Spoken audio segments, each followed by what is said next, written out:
katuwang na aktres na ipakikilala ni Dr. Mario G. Miranda II, Vice President for ICT and Student Services, at Binibining Myla B. Atienza, Ingat Yaman, Pamunuan ng Pasado.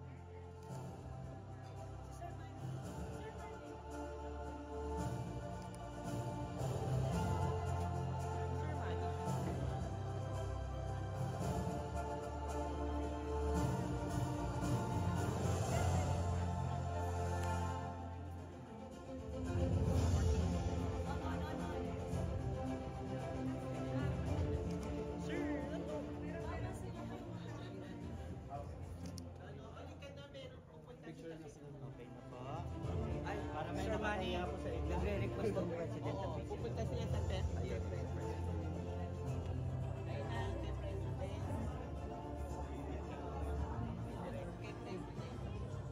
Para sa pinakapasadong katuwang na aktres.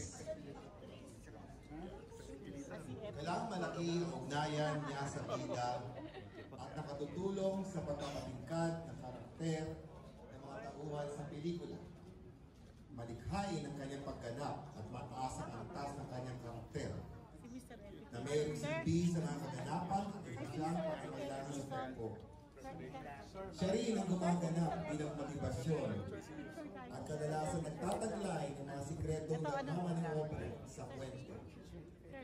Siya ay ganap na consistency sa eksena at karakter sa pamamagitan ng kanyang salita at kilos. At ang mga nominado sa taong ito ay sina Gina Alahar para sa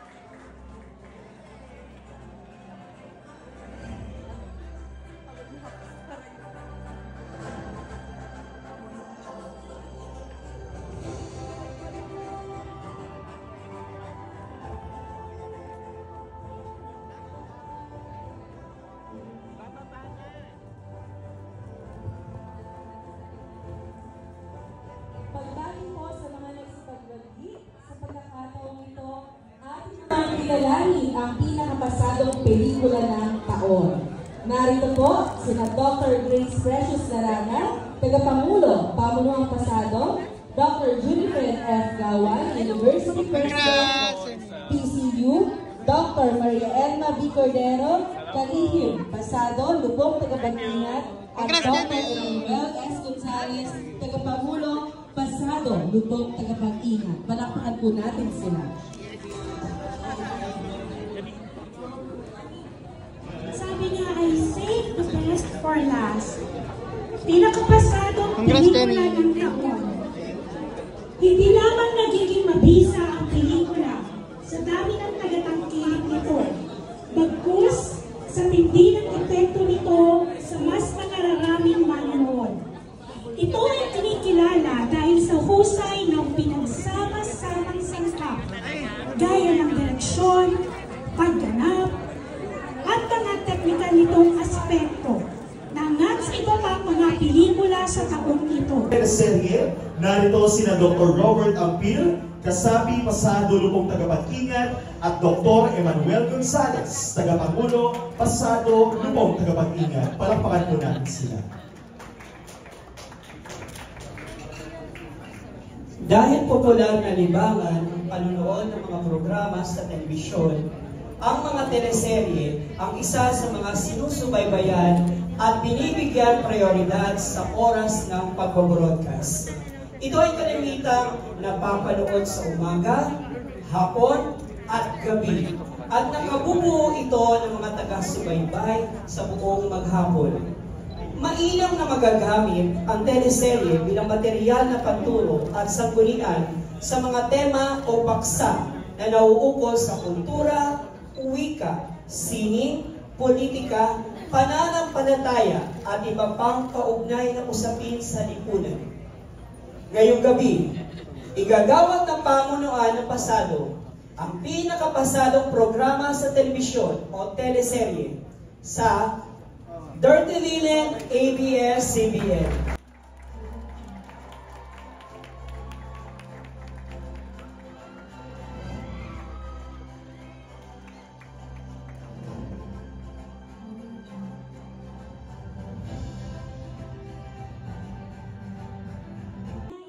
sa pagbibigay ng kamalayan, pagmumulat ng kaisipan, at pagpapataas ng edukasyon. Ito ay mga pelikulang umaayon sa pinakamabisang kagamitan sa ngayong taon na pumunta sa ating tablado. Sa pagkilala sa husay at galing ng aming kapatid sa larangan ng pag-arte sa pelikula.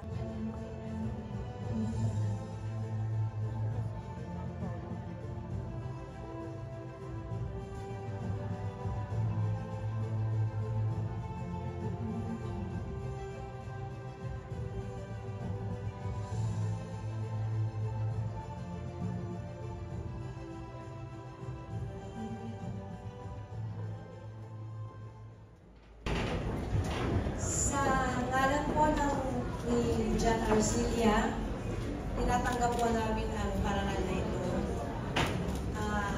Nagpapasalamat po kami.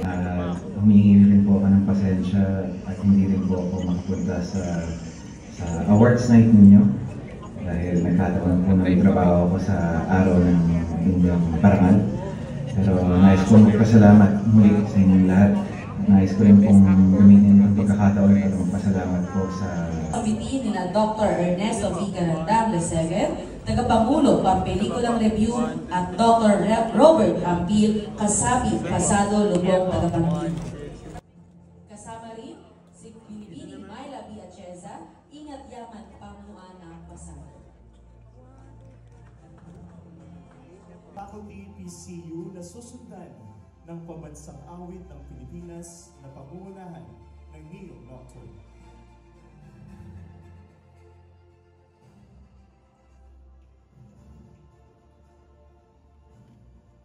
Mas maintindihan ng mga manonood ang malikhaing wika ng pelikula. Ang mga nominado sa taong ito sa pinakapasadong tunog ay sina Pipo Cifra, Ako si Ninoy,